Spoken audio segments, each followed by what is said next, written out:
सबसे पहला सवाल, इस share market risky? Share market risky है क्या? क्या ये रिस्की है? तो मैं आपको सिंपल सा जवाब देता हूं। यार एक बात बताओ, यहां पर ध्यान से सुनना इस चीज को। शेयर मार्केट का मतलब क्या होता है, जरा उसको समझो। मान लो आपको कोई दोस्त आया, वो कहता है आपसे कि यार मैं सोच रहा हूं मैं ना एक नई स्पेयर पार्ट की दुकान कर लूं, या फिर मैं कुल्फी की दुकान कर लूं, या किसी बनिए की दुकान कर लूं, मिनियारी की दुकान कर लूं, या जो भी है, दूध की दुकान कर लूं या मिठाई की दुकान कर लूं, लेकिन मेरे पास इतने पैसे नहीं है, चल तू और मैं दोनों पार्टनर बन के करते हैं। तो आप सोचो, आप क्या कहोगे? ठीक है, आपको अगर प्रॉफिट लगेगा, उस पर विश्वास होगा, तो आप पैसा लगाओगे। अब उसमें आप, जब आप मान लो टोटल 1 लाख रुपए लगाना था, 50,000 आपने लगाए, 50,000 आपके दोस्त ने लगाए, इसका मतलब क्या हुआ? आप आधे उसकी दुकान के क्या हो गए? मालिक। अब अगर प्रॉफिट हुआ तो भी आप 50% का प्रॉफिट आपको जाएगा, लॉस हुआ तो वो आपको उठाना पड़ेगा। तो जैसी चीजें वहां पर अप्लाई होती हैं, वैसी कुछ चीजें यहां पर अप्लाई होती हैं। शेयर मार्केट का मतलब क्या है कि आप किसी कंपनी के शेयर खरीदते हो, इसका मतलब आप उस पे, जब आप उसका एक भी शेयर खरीद लेते हो ना, तो उस कंपनी का एक शेयर का मालिकाना हक आपका है, आप उस कंपनी के एक शेयर के मालिक हो। समझ में आ रहा है? तो जब आप शेयर खरीदते हो, you are a share holder, you are a co owner as well.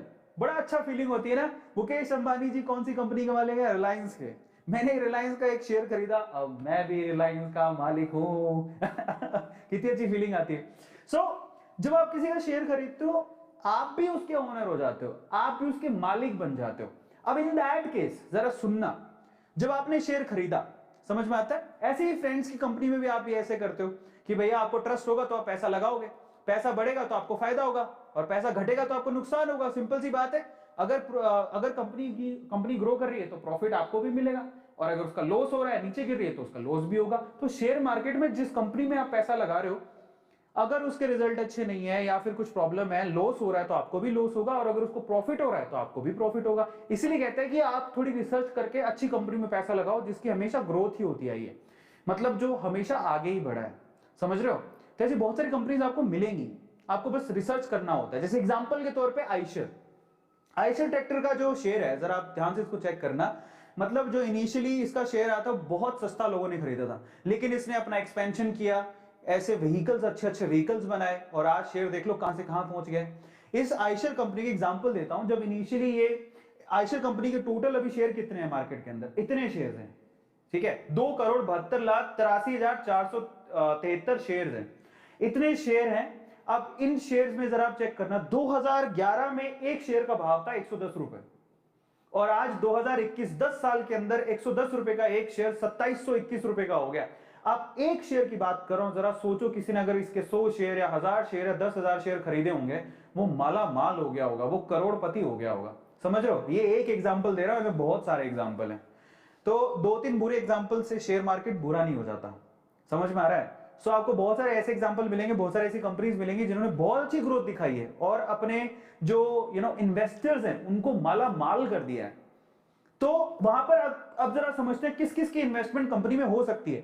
कोई भी कंपनी होती है, उसमें कुछ प्रमोटर्स होते हैं। प्रमोटर्स का मतलब क्या है? जिन्होंने इनिशियली कंपनी बनाई होगी, तो कंपनी को प्रमोट करते हैं, जो कंपनी की इनसाइट्स में मतलब इन्वॉल्व होते हैं, ठीक है, उनको प्रमोटर्स कहते हैं। जो कंपनी को होल्ड करते हैं, उनके शेयर हो सकते हैं। आप इंडिविजुअल्स में आते हो, जब आप किसी कंपनी के शेयर खरीदते हो, रिटेलर्स या इंडिविजुअल्स में आते हो, आप भी शेयर खरीद सकते हो। इसके अलावा कुछ इंस्टीट्यूट्स होते हैं, बहुत सारे इंस्टीट्यूट्स हैं, जैसे कि एचडीएफसी खुद भी किसी कंपनी का शेयर खरीद सकती है, एक्सिस बैंक किसी का शेयर खरीद सकती है, एसबीआई किसी का शेयर खरीद सकती है, और बहुत सारे इंस्टीट्यूट्स होते हैं जो अलग अलग कंपनीज के शेयर खरीद सकते हैं। इसके अलावा फॉरेन इन्वेस्टर्स होते हैं, वो भी शेयर खरीद सकते हैं। गवर्नमेंट खुद भी शेयर खरीद सकती है, बहुत सारी कंपनीज में गवर्नमेंट के भी शेयर्स हैं। इसके अलावा अदर्स। तो इस तरह से फंडामेंटली ये शेयर डिवाइड होते हैं। आप इतने तरह से लोग इनके शेयर्स में लगाते हैं पैसा। उससे भी आप चेक कर सकते हो कि फॉरेन इन्वेस्टमेंट कितनी है, इंडिविजुअल्स उस पर ट्रस्ट करते हैं क्या, प्रमोटर के पास होल्डिंग कितनी है, आपको अंदाजा होता है उससे शेयर कितना ताकतवर है, शेयर को कितने लोग खरीदना चाहते हैं। ये सारी डिटेल भी आपको ढूंढना चाहो तो गूगल पे, ठीक है। इसको बोलते हैं शेयर, और ये रिस्की है। इसलिए रिस्की है, देखो रिस्की है भी और नहीं भी। अगर कंपनी फंडामेंटली स्ट्रॉन्ग नहीं है, आपने रिसर्च नहीं करी, आपने पेनी स्टॉक्स में लगा दिया, चलते फिरते जो 1 रुपए का शेयर था, 2 रुपए का शेयर था, आपने सोचा कि डबल होगा तो मेरे तो पैसे डबल हो जाएंगे, ऐसी कंपनी में अगर आप पेनी स्टॉक्स में लगाओ, बिना रिसर्च करके लगाओगे तो रिस्की है। लेकिन अगर आप अच्छे शेयर्स में लगाओगे जिसके फंडामेंटल स्ट्रॉन्ग है, तो रिस्की नहीं है।